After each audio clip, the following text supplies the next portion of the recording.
मत्ती 27 का 33 को सिर्फ पढ़ेंगे। हाँ, उस स्थान का नाम गुलगुता करके कहलाता है। हाँ, वो खोपड़ी का स्थान कहलाता है। हाँ हाँ, बस यहाँ पर देखिएगा, एक जगह का नाम बाइबल में दिया गया है और उस जगह का नाम है गुलगुता, मतलब खोपड़ी का स्थान। कौन सा स्थान है? खोपड़ी का स्थान। खोपड़ी में ना जो मतलब दिमाग है, हाँ मतलब सिर है, तो सिर का स्थान करके उस जगह का नाम पहले कहलाता था। यीशु मसीह को उसी जगह में ले जा करके क्रूस पर डाला गया, क्रूस पर डाला गया। ये खोपड़ी का स्थान, खोपड़ी का स्थान का मतलब कई लोगों को, जो भी गुंडा बदमाश उस देशद्रोही है, उस देश में सजा देने के लिए उन लोगों को क्या करते थे, वही खोपड़ी का स्थान में ले जाते थे, उसको क्रूस पर बलिदान दे देते थे और उसको कील ठोक करके मार देते थे और उसका हड्डी भी तोड़ देते थे और उसका लाश को यूं ही छोड़ देते थे और वो कौवा पक्षी आकर के खा करके चले जाएगा। तो लास्ट में क्या बचेगा? खोपड़ी। क्या बचेगा? खोपड़ी बचेगा। उस जगह का जो भी मान चलिए गलत लोग है, जैसे हमारा भारत देश का कानून के अनुसार जो हत्यारा है उसको क्या किया जाता है? फांसी लटकाया जाता है। उसी तरह एक एक मतलब जो है तिब्बत में जाएंगे, वहां एक मौत का कुआं करके एक जगह है, वो मौत के कुआं में आदमी को जिंदा उतार देता है, उसी में भूखे प्यासे रह करके वो मर जाएगा। इसलिए वैसा सजा दिया जाता है, चोर हो चाहे बदमाश हो चाहे हत्यारा हो। इस प्रकार अलग अलग जगहों में अलग अलग सजा मिलता था। तो वैसे ही जो यरूशलेम में जो भी गुंडा हो या बदमाश हो या पापी हो या हत्यारा हो, उन लोगों को ऐसा ही सजा देता है कि वो जो कोलकाता के जगह में ले जा करके कांटी ठोक करके उसको मार दिया जाता था। मार देने के बाद हाँ, उन लोगों को यदि मान चलिए वो पसा का दिन मतलब शनिवार का दिन पकड़ा जाएगा तभी जाकर के उसको दफनाएगा।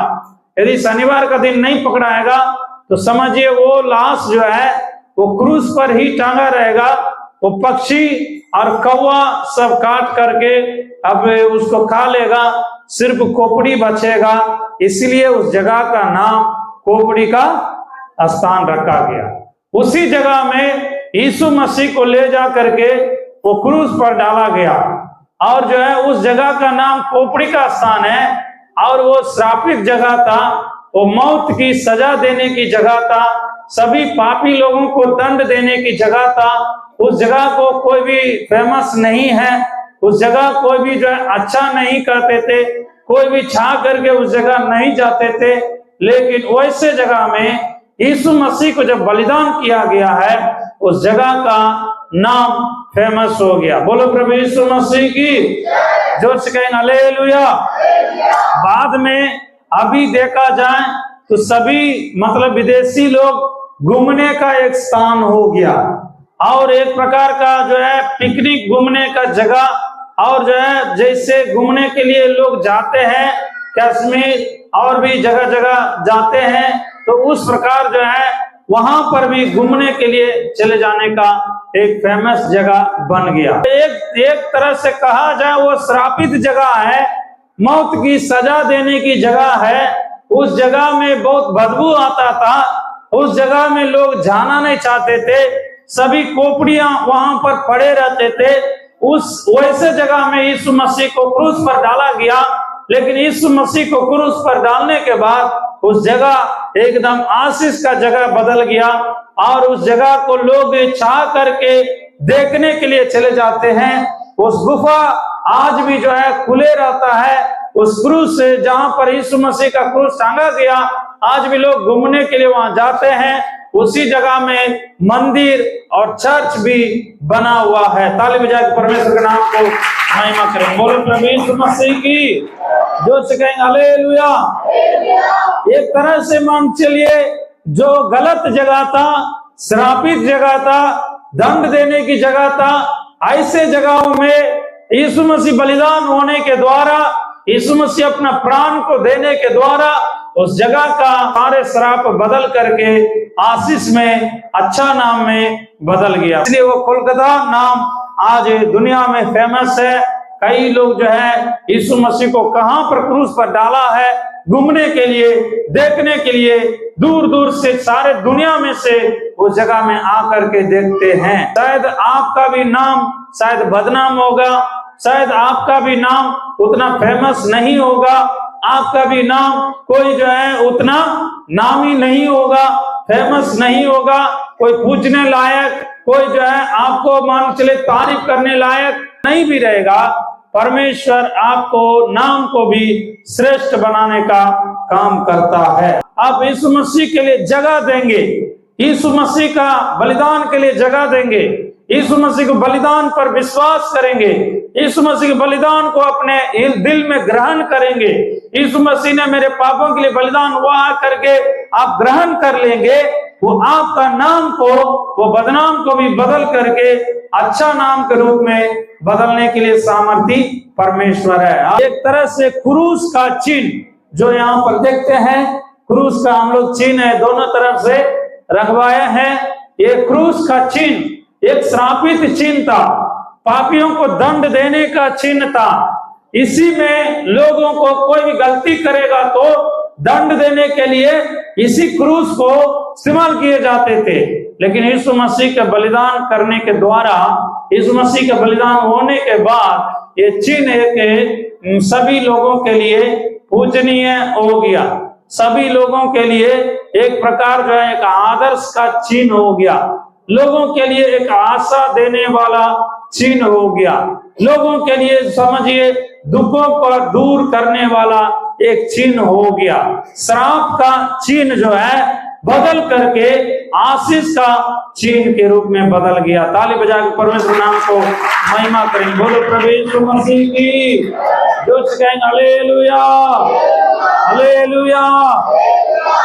आज कई जगहों में आप जाएंगे, जो भी मसीह लोगों का घर है, शायद कई लोग पूजा नहीं करते हैं, और कुछ लोग जो आरसी मिशन के लोग हैं पूजा भी करते हैं। पूजा में ना थोड़ा सा मोमबत्ती जलाते हैं इस क्रूस के सामने, घर में क्रूस को रख करके मोमबत्ती जलाते हैं। और कई जगहों में अपने घर में मसीह लोग टांगे रहते हैं, उसमें वचन लिखा रहता है। कई लोग गला में भी पहनते हैं, जो यीशु मसीह को नहीं जानते हैं, नहीं मानते हैं, वो भी एक शो के रूप में, एक शोभा के रूप में गला में पहना करके रखते हैं। मेरे प्रियो, ये श्राप का चिन्ह को परमेश्वर यीशु मसीह ने आशीष का चिन्ह के रूप में बदल दिया है। शायद आपके घर कैसा है नहीं है हम नहीं जानते हैं, आपका नाम कैसा है नहीं है हम नहीं जानते हैं, और आपका जाति, आपका कुल कैसा है नहीं है हम नहीं जानते हैं। लेकिन परमेश्वर आपको और हमको श्रेष्ठ बनाना चाहता है, फेमस बनाना चाहता है, ऊंचा करना चाहता है, आशीष करना चाहता है, हमारे श्राप को मिटाना चाहता है, हमारा सारी बदनाम को मिटाना चाहता है। हम पूरा का पूरा प्रभु के हाथ में अपने जीवन को शोभित करेंगे, प्रभु के लिए हम नम्र होकर झुकेंगे, प्रभु के अधीन में हम आ जाएंगे, प्रभु यीशु मसीह को हम ग्रहण कर लेंगे। यीशु मसीह का क्रूस को सिमोन कुरनेसी ने उठाने के लिए तैयार हो गया। सिमोन कुरनेस यीशु मसीह का क्रूस को उठाने के लिए तैयार हो गया। कब? जब यीशु मसीह उठाते उठाते थक गए, गिर जा रहे थे, बार बार गिर जाने के बाद सैनिक लोगों ने बुला के, एक आदमी जो उस रास्ता से जा रहा था उसको बुलाया, बोला कि तुम्हारा नाम क्या है? सिमोन कुरनी। तो बोला कि इस क्रूस को उठा के ले चलिए। उस क्रूस को उठा के ले चला। बाइबल में भी उसका नाम है, और जो है कुरान में भी उसका नाम है, और वो व्यक्ति समझिए एक प्रकार वो भी फेमस व्यक्ति बन गया। इसी प्रकार यीशु मसीह का क्रूस को हम उठा लेना चाहिए। यीशु मसीह ने क्या बोला, यदि तू मेरे पीछे हो लेना चाहता है तो मेरा पीछे आना चाहता है, सब कुछ को छोड़ करके, मेरा क्रूस को उठा करके मेरे पीछे हो लो। मतलब दुनियादारी को छोड़कर, दुनिया का फेमस की बातों को छोड़कर, दुनिया में लोग का नाम कमाने के लिए चाहते हैं, दुनिया में लोग पैसा कमाने के लिए चाहते हैं, दुनिया में लोग फेमस होने के लिए चाहते हैं, फिल्मी एक्टर फेमस होना चाहते हैं, और खिलाड़ी जो खेलने वाले खिलाड़ी अपना फेमस होना चाहते हैं, और पैसा वाला जो अमीर व्यक्ति है, बिजनेसमैन है, वो भी नाम कमाना चाहते हैं, और बड़े बड़े वो जो है मतलब अनाउंसमेंट को और जो है एडवर्टाइजमेंट को फिल्म में, मीडिया में और यूट्यूब में बेचते हैं नाम कमाने के लिए। लेकिन मेरे प्रियो, आपको ऐसा कुछ भी करने की जरूरी नहीं है। यदि क्रूस को आप उठा लेंगे तो आप जो है फेमस हो जाएंगे, क्योंकि एक क्रूस जो है श्राप का चिन्ह नहीं है, आशीष का चिन्ह है। हालेलुया। यीशु मसीह चढ़ने के पहले वो श्राप का चिन्ह था, दंड का चिन्ह था, वो दुख देने का चिन्ह था, लेकिन यीशु मसीह के चढ़ने के बाद वो क्रूस आशीष का चिन्ह बन गया, वो माफी का चिन्ह बन गया, वो हमारे लिए उन्नति का चिन्ह बन गया। इसलिए क्रूस को अपना ले, क्रूस को हम लेकर के चलना है। मत्ती रचित सुसमाचार 11 अध्याय का आप पढ़िएगा, 28 से पढ़ेंगे। ये सब परिश्रम करने वाले और बोझ से दबे हुए लोगों, मेरे पास आओ, मैं तुम्हें विश्राम दूंगा। मेरा जुआ अपने ऊपर उठा लो और मुझसे सीखो, क्योंकि मैं नम्र और मन में दीन हूँ। हे बोझ से दबे हुए लोगों और परिश्रम करने वाले और जो है दुख उठाने वाले, मेरे पास आओ, मैं तुम्हें विश्राम दूंगा, शांति दूंगा, आनंद दूंगा। प्रभु यीशु मसीह बोल रहा है, सुकून और चैन दूंगा। जब तुम मेरे जुआ को अपने ऊपर उठा लेगा तो सुकून और चैन मिलेगा। प्रभु यीशु मसीह का जुआ, यीशु मसीह का नियम कानून कैसा है? हल्का है। आगे वचन क्या बोल रहा है? क्योंकि मेरा जुआ सहज और मेरा बोझ हल्का है। 30वां वचन में क्या लिखा है? मेरा बोझ, हाँ, मेरा बोझ हल्का है और मेरा बोझ, मेरा नियम हल्का है, मेरा जो कानून हल्का है। तुम मेरा नियम को, कानून को अपना लेगा और मेरा जुआ को उठा लेगा, मेरा क्रूस को तुम उठा लेगा, तुम्हारे लिए आसानी है, हल्का है, सहज है, तो आपको सुकून और चैन मिलेगा। चाय पीने का कई लोगों को आदत रहता है, तो उन लोगों को सवेरे उठने के बाद एक चाय पिएगा तभी उसका मूड फ्रेश होगा। उसका मूड क्या होगा? फ्रेश होगा, उसको तभी ताजगी आएगा। कई लोगों को सवेरे उठने के बाद गर्म पानी पीने का आदत है, वो गर्म पानी पिएगा तभी उसको मूड फ्रेश होगा। कई लोगों को जो है नींबू पानी पीने का आदत है, और भी कई लोगों को हॉर्लिक्स पीने का आदत है, तो और छोटे बच्चे को दूध पीने का आदत है। वो सवेरे उठने के बाद उनको दूध देने के बाद वो एकदम ताजा ताजा हो जाएगा, ताजगी हो जाएगा। उसी प्रकार मेरे प्रियो, जो यीशु मसीह का जुआ को आप उठा लेंगे। जुआ का मतलब क्या है? तो हम लोग जो वो जुआ नहीं है जो कि जानवर के ऊपर में डाले जाते हैं। जुआ का मतलब उसका कानून, उसका नियम। जुआ का मतलब क्या हो गया? एक कंट्रोल में आ गया। हाँ, तो एक कंट्रोल में आ गया। जो जुआ का मतलब जो बैलगाड़ी के ऊपर में लगाया जाता है, बैलगाड़ी के ऊपर में लगा करके उसको मतलब कंट्रोल करता है। उसको दाहिना मुड़ाना तो दाहिना मुड़ाता है, बायां मुड़ाना तो बायां मुड़ाता है, उससे वो बाहर नहीं जा सकता है। उसी प्रकार हम मसीह लोग एक नियम कानून के अंदर में प्रभु के हाथ में हम आ जाएंगे। प्रभु, मैं आपका नियम को, आपका कानून को मानने के लिए तैयार हूँ, आपके हर एक इच्छा को मैं पूरा करने के लिए तैयार हूँ, आपकी इच्छा के अनुसार मैं जीवन बिताऊंगा। जो कुछ भी आपके लिए अच्छा है उसको मैं पकड़ लूंगा, जो कुछ भी आपके लिए अच्छा नहीं है उसको मैं छोड़ दूंगा। ऐसे जब आप प्रभु यीशु मसीह को अपनाएंगे आपके जीवन में सुकून और चैन मिलेगा। शुरुआत में तकलीफ लगेगा, शुरुआत में कष्ट जैसा बुझाएगा, लेकिन मेरे प्रियो आपके लिए मेरे लिए एकदम सुकून देने वाला, जिंदगी भर एकदम मरने तक आपको शांति मिलने के लिए एक ही एक रास्ता है, वो यीशु मसीह का क्रूस है। उसको उठा लो और बोल रहा है, बोझ से दबे हुए लोगों, परिश्रम करने वाले, मेरे पास आओ, मैं तुम्हें विश्राम दूंगा, नाम को श्रेष्ठ कर दूंगा, तुम्हारे बदनामी को मैं दूर कर दूंगा। जैसे मैंने बोला, कोलकाता की जगह बदनामी का जगह था, दंड देने की जगह था, खोपड़ी का स्थान था। उस जगह जो है सभी हड्डियां फेंके रहते थे, लाश फड़े रहते थे, उस जगह बदबू आते थे, लोगों को सिर्फ दंड दे करके बाकी लोग चले आते थे। वो अपना नगर से मतलब गांव टोला से हट करके एक ऊंचा जगह था, पहाड़ी जगह था, जहां पक्षियां उड़ते रहते हैं। वैसे जगह में यीशु मसीह को बलिदान देने के बाद वो जगह आशीष का जगह बन गया। हालेलुया, जोर से कहेंगे हालेलुया। आपको भी नाम को आशीष करना चाहता है, आपका भी घर को आशीष करना चाहता है, आपका नाम को फेमस करना चाहता है। देखिएगा, उत्पत्ति 12वां अध्याय को निकाल लेंगे। उत्पत्ति 12वां अध्याय में भी एक व्यक्ति को परमेश्वर ने बुलाया कि तुम जो है मेरे पीछे हो लो और तुम मेरे लिए सब कुछ छोड़ के मेरे पीछे आओ, मैं तुम्हारे नाम को श्रेष्ठ करूंगा। पढ़ेंगे पहला वचन से, वो उत्पत्ति 12वां अध्याय का पहला वचन से पढ़ेंगे।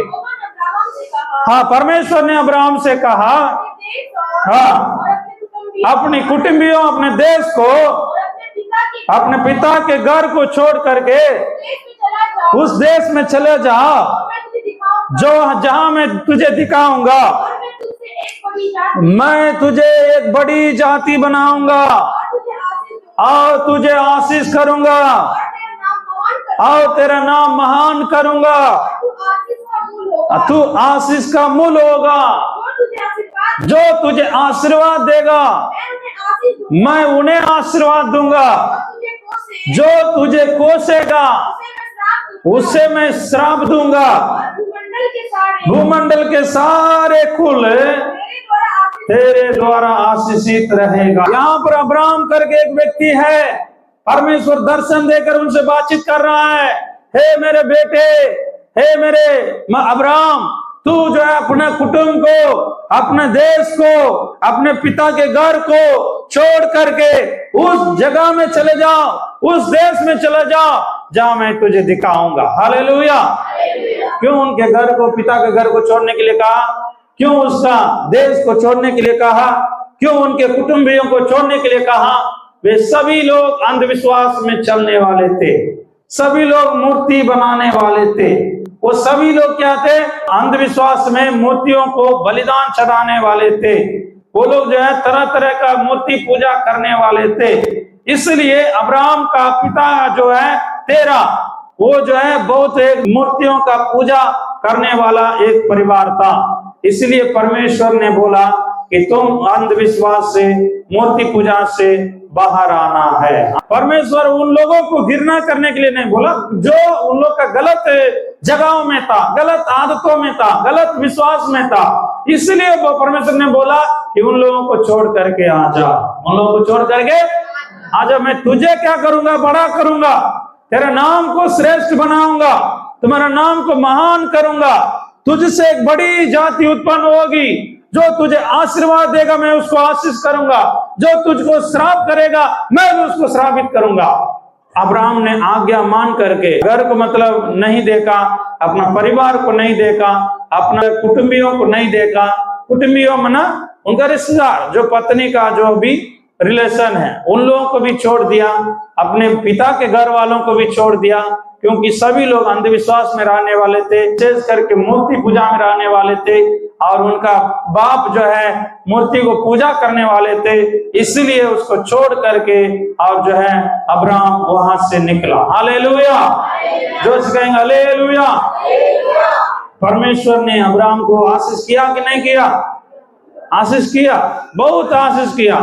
परमेश्वर ने अब्राहम को, जो कि घर छोड़ के आया, सभी संपत्ति को छोड़ के आया, थोड़ा बहुत जो भी एक दो बकरी को लेकर के निकला, सिर्फ उनका पत्नी को लेकर के निकला, परमेश्वर ने उसको बड़ी जाति बनाया। परमेश्वर ने उसको बोला पूर्व चल करके जाओ, और जो है उत्तर चल करके दौड़ो, और जो है दक्षिण चल करके देखो, और पश्चिम चल करके देखो, जितना दूर तुम बोल पाएगा चारों तरफ बोलो, सभी जगह मैं तुम्हारे जातियों के लिए दे दूंगा, तुम्हारे वंशों के लिए दे दूंगा। ऐसे ही इजराइल देश, जितना अब्राहम जो है घुमा है, इजराइल देश उतना बड़ा देश, जो कि छोटा देश है बाकी देशों में, लेकिन वो देश आशीष का देश बन गया है। ताली बजा के परमेश्वर नाम को महिमा करें, हालेलुया। अधिक से अधिक विज्ञानी लोग उत्पन्न हुआ है, अधिक से अधिक ज्ञानी लोग उत्पन्न हुआ है। इजराइल देश में से बहुत सारा आविष्कार हुआ है। इजराइल देश में मान के चलिए छोटा देश होने पर भी बड़े बड़े विद्वान लोग, ज्ञानी लोग वहां पर रहते हैं। इसलिए इजराइल देश को आशीष किया है अब्राहम के चलते। अब्राहम को वहां पर आशीष करके, आज्ञा मान करके, उसका नियम को मानने के लिए चल गया। हालेलुया। शुरुआत कैसा है? जंगल की यात्रा है। शुरुआत कैसा है? रेगिस्तान की यात्रा है। पानी सही से नहीं मिलता था, खाना सही से नहीं मिलता था, हरा भरा पेड़ नहीं था, सिर्फ पहाड़ी इलाका है। वैसे जगह में घूमते रहा, थोड़ा बहुत जो भी घास भूसा मिलता था वही सब बकरी को खिलाते रहा। लेकिन परमेश्वर धीरे धीरे जहां मरुभूमि था वहां पर भी सोता को निकलवा दिया उनके द्वारा। वहां पर सोता निकल गया, वहां पर जो है बढ़िया बढ़िया कुआं बना लिया। जबकि आप यूहन्ना रचित सुसमाचार 4वें अध्याय में देखेंगे, वहां पर वो बोलती है सामरी स्त्री, ये हमारा दादा, हमारा परदादा याकूब की कुआं है। क्या बोलती है? याकूब की कुआं है। जहां की मरुभूमि था, एक समय वहां पूरा जंगल ही जंगल था, रेगिस्तान था, कोई हरा भरा नहीं था, कोई पेड़ पौधा नहीं था। उस जगह में कुआं को निकलवा करके उन लोगों के द्वारा परमेश्वर खेती करवाया, खेती 100 गुना एकदम प्रतिफल दिया। ईसा के बारे में बताया गया है, उन्होंने जो है अकाल के समय में बीज बोया तो परमेश्वर ने ऐसा किया 100 गुना आशीष हुआ। तो हम लोग पढ़ेंगे यही जो है ईसा के बारे में 26वां अध्याय पढ़िएगा, 26वां अध्याय का उत्पत्ति 26 का 12 पढ़िएगा। फिर इसहाक ने उस देश में जोता बोया, उसी वर्ष में 100 गुना फल पाया। यहोवा ने उसको आशीष दी और वह बढ़ा और उसकी उन्नति होती चली गई, यहाँ तक कि वह अति महान पुरुष हो गया। जब उसके भेड़ बकरी, गाय बैल, बहुत से दास दासियां हुई, हाँ, डा करने लगे। आपको पड़ोसी आपको देख के ढा करना है, इतना प्रभु आशीष करेगा। पड़ोसी देखेगा, बाप रे इनको कैसे इतना बड़ा घर हो गया, कैसे इनको इतना कमाई हो रहा, कैसे इनका बाल बच्चे आगे बढ़ गया, कैसे इनका बच्चे लोग अच्छा नौकरी में पहुंच गया, कैसे इनका गाय माल अच्छा है, कैसे इनका बकरी नमूना अच्छा से वृद्धि हो रहा है, बरकत हो रहा है, कैसे इसका दुकान अच्छा चल रहा है, कैसे इसका खेत में फसल अच्छा हो रहा है, कैसे इसका कोचिंग में बच्चे अच्छा से फर्स्ट निकल रहे हैं। तो इसी प्रकार का नाम होने के लिए परमेश्वर आपको और हमको इस्तेमाल करना चाहता है। हालेलुया। इसहाक ने जोता बोया। इसहाक कौन है? वही अब्राहम का बेटा है। अब्राहम के बात को मान करके इसहाक भी उनके पिता के रास्ता में चलते रहा, परमेश्वर पर डर भय के साथ में प्रार्थना करते हुए चलते रहा। इसहाक का आदत क्या है? रोज सांझ को बाइबल पढ़ने के लिए एकांत में चले जाता था। पिता बोर को पहाड़ पर चले जाके प्रार्थना करते थे, लेकिन ये जो है भोर को भी प्रार्थना करता था, उसके बारे में वर्णन नहीं है, लेकिन बाइबल में उसके बारे में ये वर्णन है, वो रोज सांझ को अध्ययन करने के लिए, प्रार्थना करने के लिए मैदान में चले जाता था। पढ़िएगा आप 24 का 62 से पढ़िएगा इसहाक के बारे में, 24 का उत्पत्ति 24 का 62 के बारे में पढ़िए। इसहाक जो दक्षिण देश में रहता था, हाँ, लोरोई नामक कुएं से होकर चला आता था, सांझ के समय वह मैदान में ध्यान करने के लिए निकला था और उसने आंखें उठाकर क्या देखा कि ऊंट चले आ रहे हैं। ठीक है, ये जो अपना पत्नी होने वाला पत्नी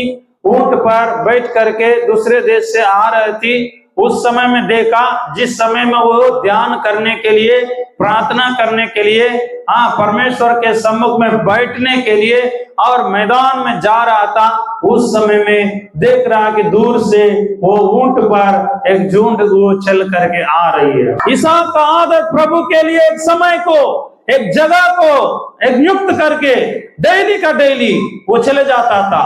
क्या आपके पास ऐसा है मौका, आपके पास ऐसा आदत है कि डेली की डेली प्रभु के सम्मुख में बैठने के लिए एक जगह को, एक समय को चुन करके आप प्रभु के सामने समय बिताते हैं?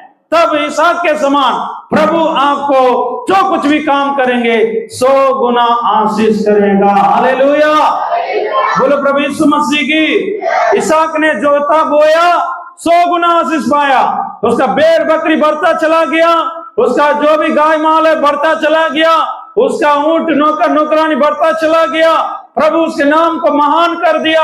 वही इसहाक भी बड़ा हो गया। परमेश्वर आपको भी बड़ा करने के लिए चाहता है, ऊंचा करने के लिए चाहता है। इसलिए मेरे प्यारों, उसकी जुआ को अपने ऊपर ले लो, उसकी क्रूस को अपने ऊपर ले लो।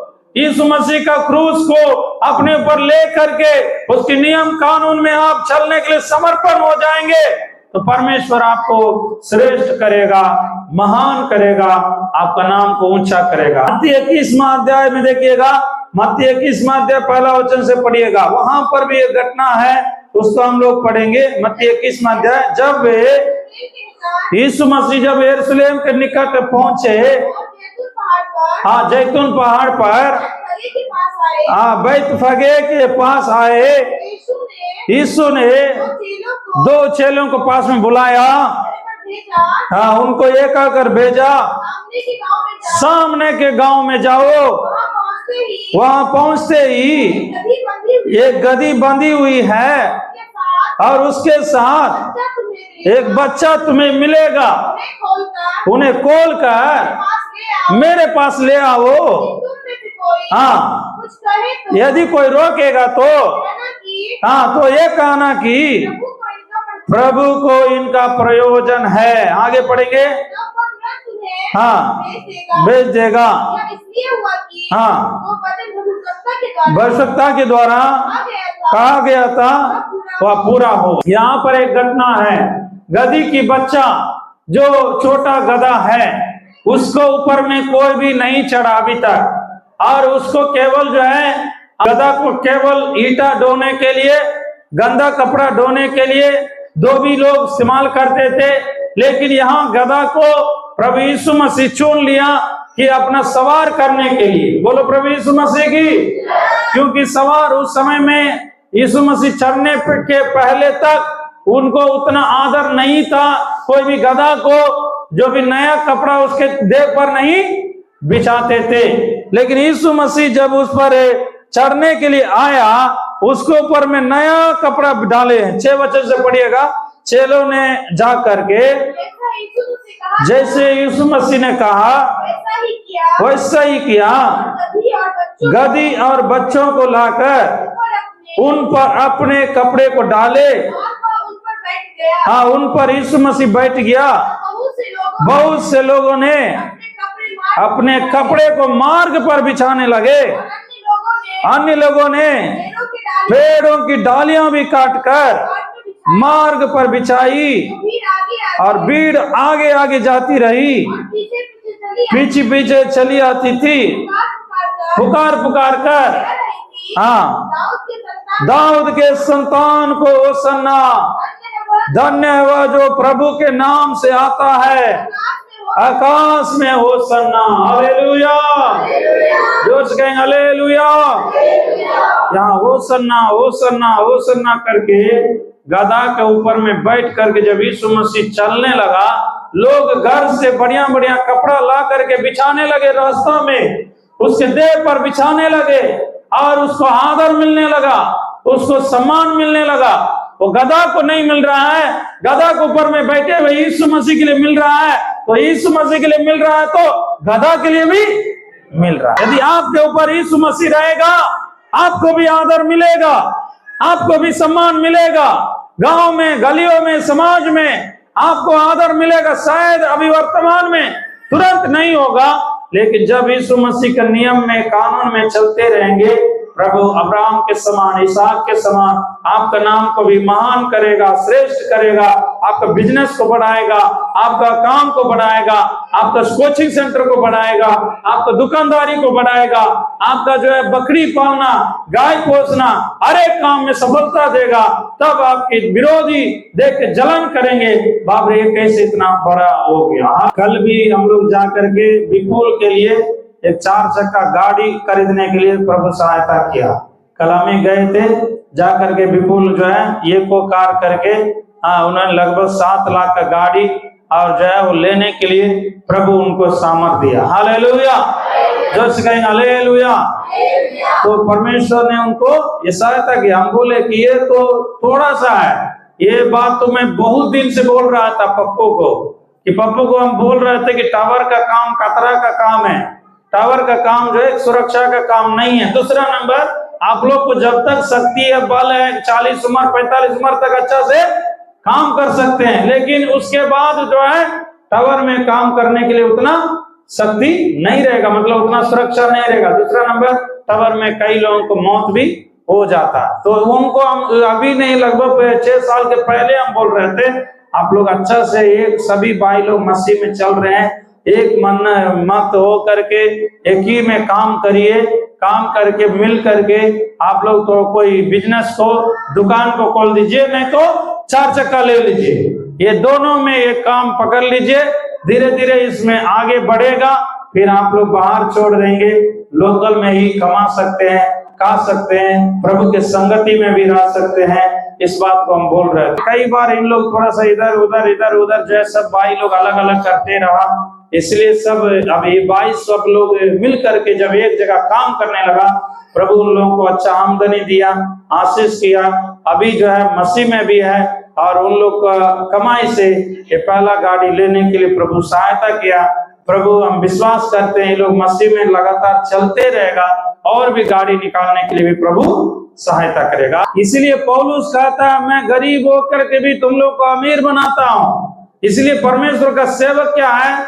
आप लोग को सलाह देना, आप लोगों को सही ढंग से शिक्षा देना, लेकिन उस पर चलेंगे तो आपको आशीष होगा, नहीं चलेंगे तो आप लोगों को जो है वहीं का वहीं रह जाएंगे। 10 साल का विश्वासी, 15 साल का विश्वासी, 20 साल का भी विश्वासी हो जाएंगे, वहीं का वहीं रह जाएंगे। यदि नियम को, कानून को सही ढंग से मानेंगे।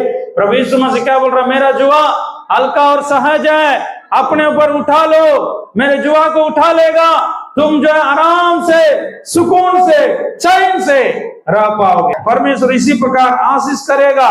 परमेश्वर एक गधा को, जिनको आदर नहीं था, सम्मान नहीं था, उसको भी आदर दिलवाया, आपको भी आदर दिलवाएगा। आखिरी में एक घटना को पढ़ के हम लोग समाप्त करेंगे, और यूहन्ना 1:43 से पढ़ेंगे। यीशु ने गलील को जाना, दूसरे दिन यीशु मसीह ने गलील को जाना चाहा, वहां फिलिप्पुस से मिला और कहा, मेरे पीछे हो ले। फिलिप्पुस और अंतरियास और पतरस के नगर बेतलेहम का निवासी था। फिलिप्पुस नतनिएल से मिला,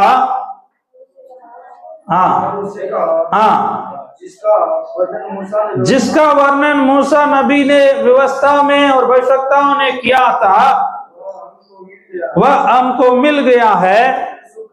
वह यूसुफ का पुत्र यीशु नासरी है। आगे पढ़िए। नतनिएल ने उससे कहा, क्या कोई अच्छी वस्तु भी नासरत से निकल सकती है? सब लोग पीछे पीछे बोलिए, क्या कोई अच्छी वस्तु भी नासरत से निकल सकती है? क्या कोई अच्छी वस्तु भी नासरत से निकल सकती है? यहाँ पर भी एक गांव है, उस गांव का नाम नासरत है। वो नासरत ऐसा बदनामी है, वहां से कोई भी अच्छा बात, अच्छा वस्तु नहीं निकलेगा, कोई भी अच्छा लोग नहीं निकलता था, कोई भी अच्छे बस्ती, वो अच्छा बस्ती नहीं था, वो एकदम खराब बस्ती था, वो बदनामी बस्ती था, उसमें से कोई भी अच्छी वस्तु नहीं निकला था। लेकिन यीशु मसीह को जब पिलातुस ने, पिलातुस नहीं है, हेरोदेस ने बच्चा के टाइम में मारने के लिए आदेश निकाला था। 3 उम्र के समय में बच्चा सबको मार डालिए करके पूरा जो है मतलब यरूशलेम में आदेश दिया। आदेश देने के बाद यीशु मसीह को भी मार डालता, लेकिन सपना में आकर के स्वर्गदूत ने मरियम को और यूसुफ को कह दिया कि यीशु मसीह को लेकर के जल्दी नासरत में भाग जाइए। कहां भाग जाइए? नासरत में भाग जाइए, जब हेरोदेस मर जाएगा तब आप लोग आना। तो इसलिए जो है यीशु मसीह बच्चा में कहां रह गया? नासरत में। कहां रह गया? नासरत में। जरूर यरूशलेम में जन्म लिया, लेकिन यरूशलेम में पला नहीं है। कहां चला गया? नासरत में। क्योंकि वो जो हेरोदेस मारने के लिए चाह रहा था यीशु मसीह को, इसी के चलते कुछ साल वहां पर जाके बच्चा में रहा। इसलिए यीशु मसीह का नाम के पीछे क्या पड़ गया? नासरत पड़ गया। क्या पड़ गया? इसलिए यीशु का नाम नासरी यीशु, हाँ है ना, एकदम नासरी यीशु। वो गांव से आया है, इसलिए यीशु का नाम नासरी पड़ गया।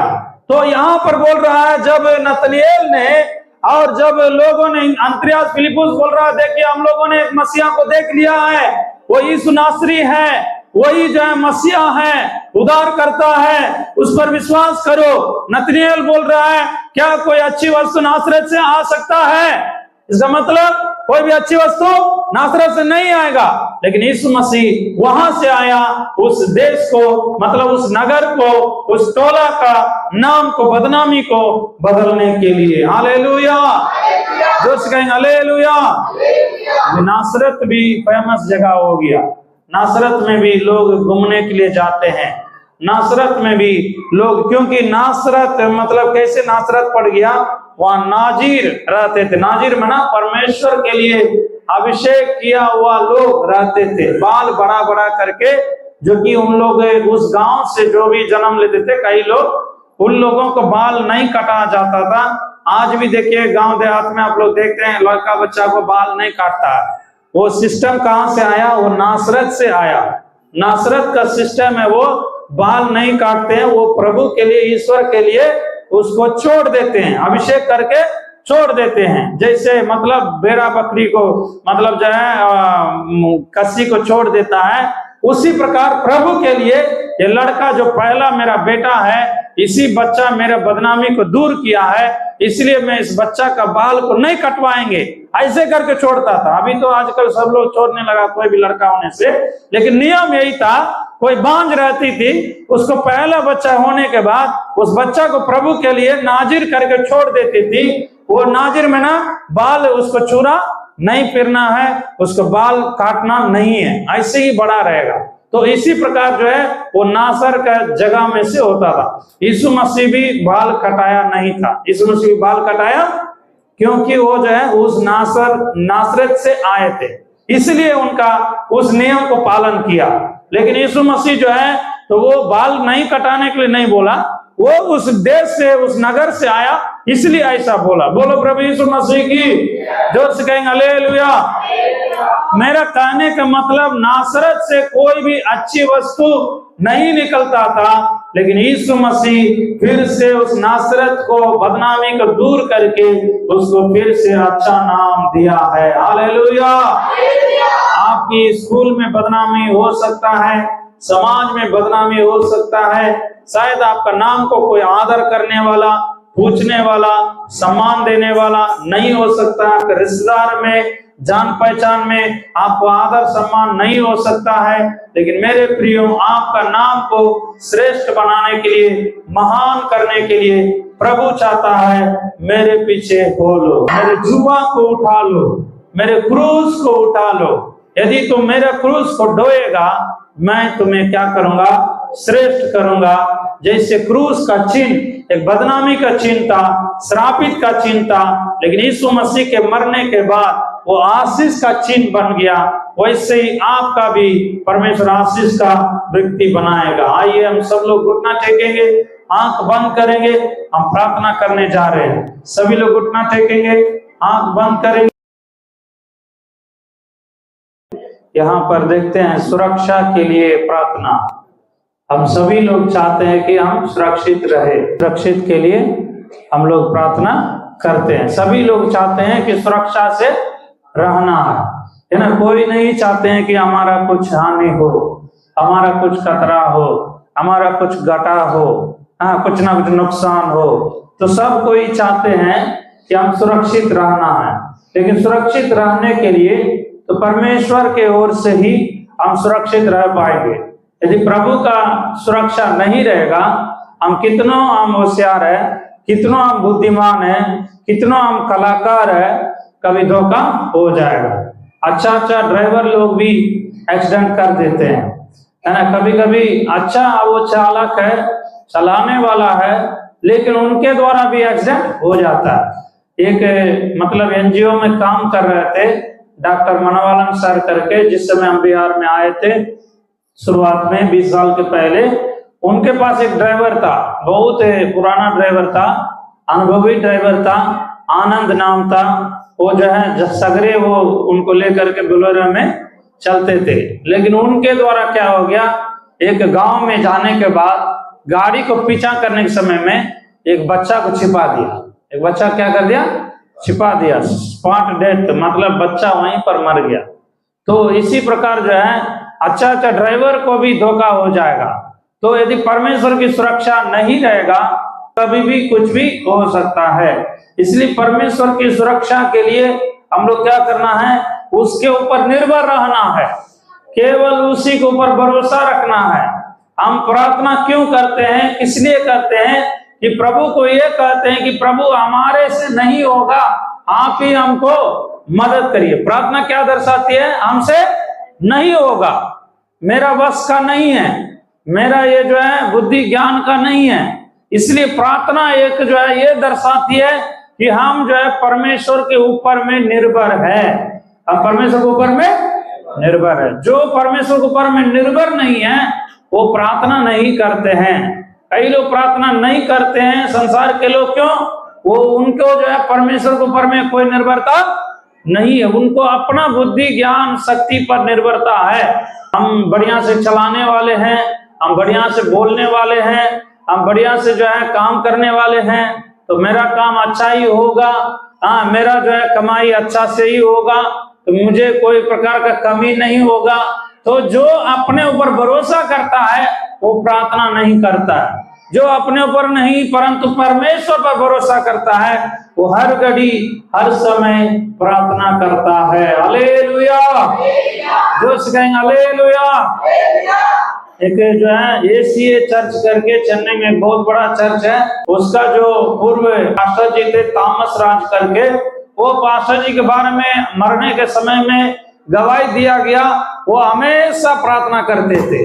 घर से निकलने वाले हैं प्रार्थना करेंगे, किसी के घर में जाएंगे वहां प्रार्थना करेंगे, कोई रिश्तेदार लोग मिलने के लिए आया तो 6 लोग पहले प्रार्थना करते हैं, प्रार्थना करेंगे। उसके बाद सब कुछ खाना पीना खा के जब निकलेंगे तो प्रार्थना करेंगे। तो हर समय कहीं भी पोस्ट ऑफिस जा रहे हैं तो प्रार्थना करके जाएंगे, बैंक जा रहे हैं प्रार्थना करके जाएंगे, टहलने के लिए भी जा रहे हैं प्रार्थना करके जाएंगे। उनके बारे में बताया गया कि हमेशा वो प्रार्थना करते रहते थे। तो वो जो है परमेश्वर के ऊपर में निर्भरता को दर्शाया गया। तो हम भी अगर परमेश्वर के ऊपर भरोसा करते हैं तो हम हमेशा प्रार्थना करेंगे, तो परमेश्वर हम लोगों को हर एक बातों से सुरक्षा करेगा। हालेलुया।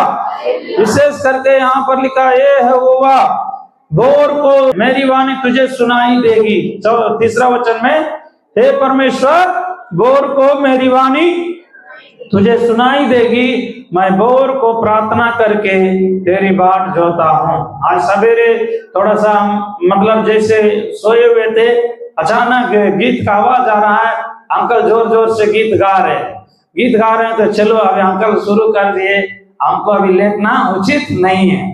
तो कभी कभी हम पहले उठ जाते हैं, कभी कभी अंकल पहले उठ जाते हैं। तो कभी जो है हम तो जोर से चिल्ला के प्रार्थना नहीं करते हैं, लेकिन अंकल गीत गाते हैं तो ताली बजा के गीत गाते हैं। 4 बजे तक बस उठ करके गीत गा रहे हैं, प्रार्थना कर रहे हैं, स्तुतियो स्तुतियो स्तुतियो बोल रहे हैं। चलिए हम भी उठेंगे, बस उठ करके हम भी प्रार्थना शुरू कर दिए। तो इसलिए बोर को मेरी वाणी आपको सुनाई देगी।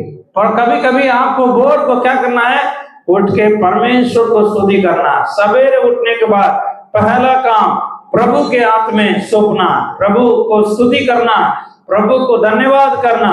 प्रभु आज दिन भर हमको संभालने के लिए, रक्षा करने के लिए, उसको जितना आप नमन करिए, स्तुति करिए, उतना आपके लिए अनुग्रह उतरेगा, उस दिन के लिए करुणा उतरेगा।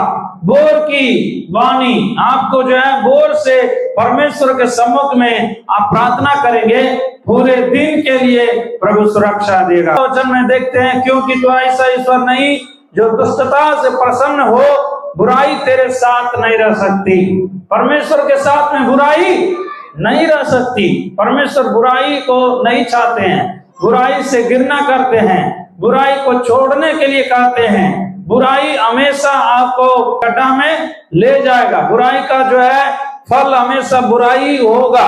आप अपने संतानों के लिए, अपने पीढ़ी के लिए, अपने वंश के लिए आप बुराई को अगर करते हैं, वो उनके लिए आप कमा रहे हैं। उनके लिए क्या कमा रहे हैं? वही बुराई को कमा रहे हैं। आपने जो बोएंगे वही आपके बाल बच्चों को काटना पड़ेगा। इसलिए जो है, हम अच्छाई को बोएंगे, मेरे बाल बच्चा अच्छाई को काटेंगे। बोलो प्रभु यीशु मसीह की। घमंडी तेरे सम्मुख में खड़े ना होने पाएंगे, तुझे सब अनर्थकारियों से गिरना है।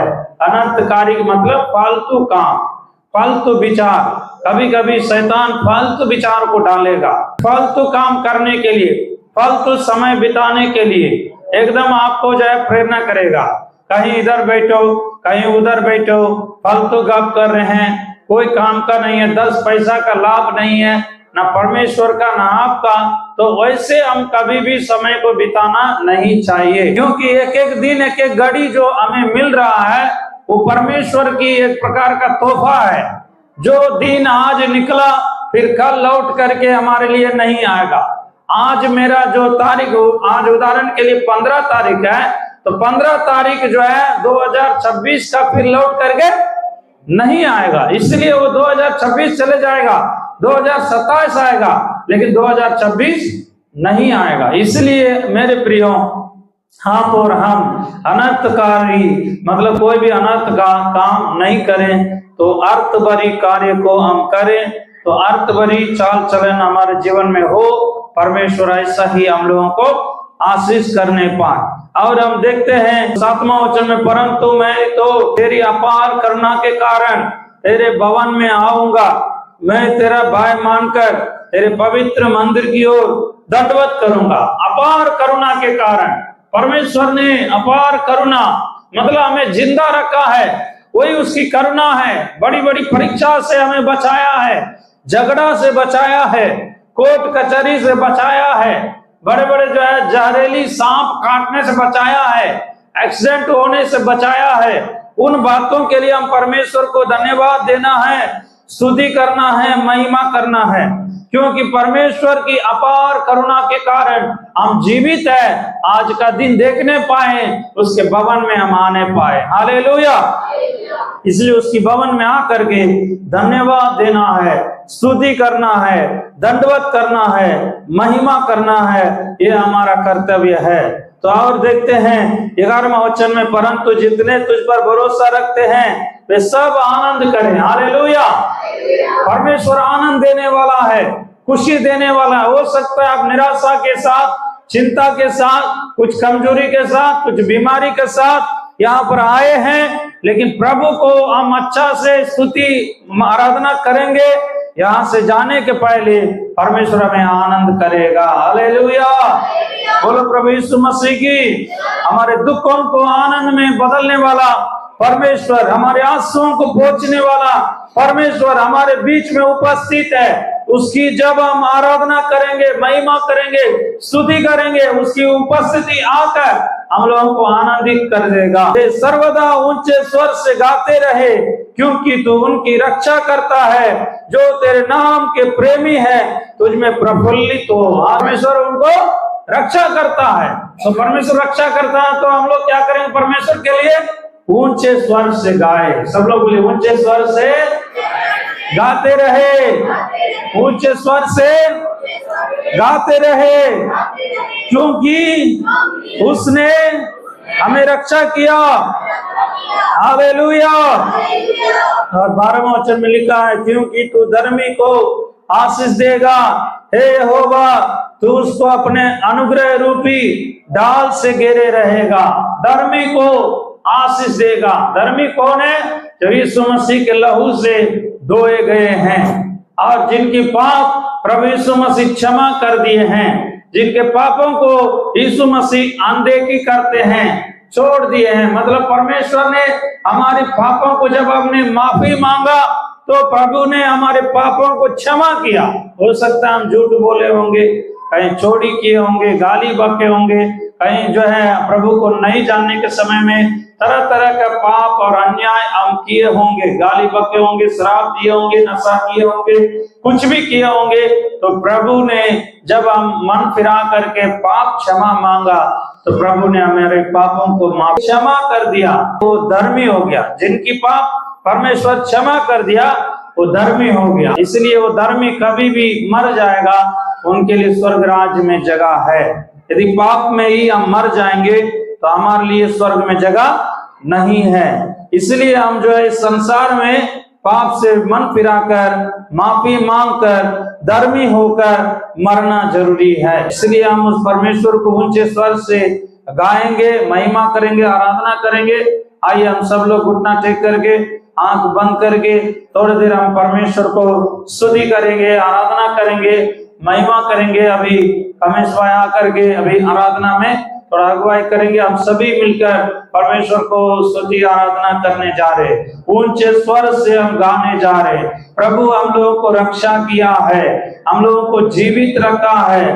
परमेश्वर को हम धन्यवाद देंगे, परमेश्वर को हम स्तुति करेंगे।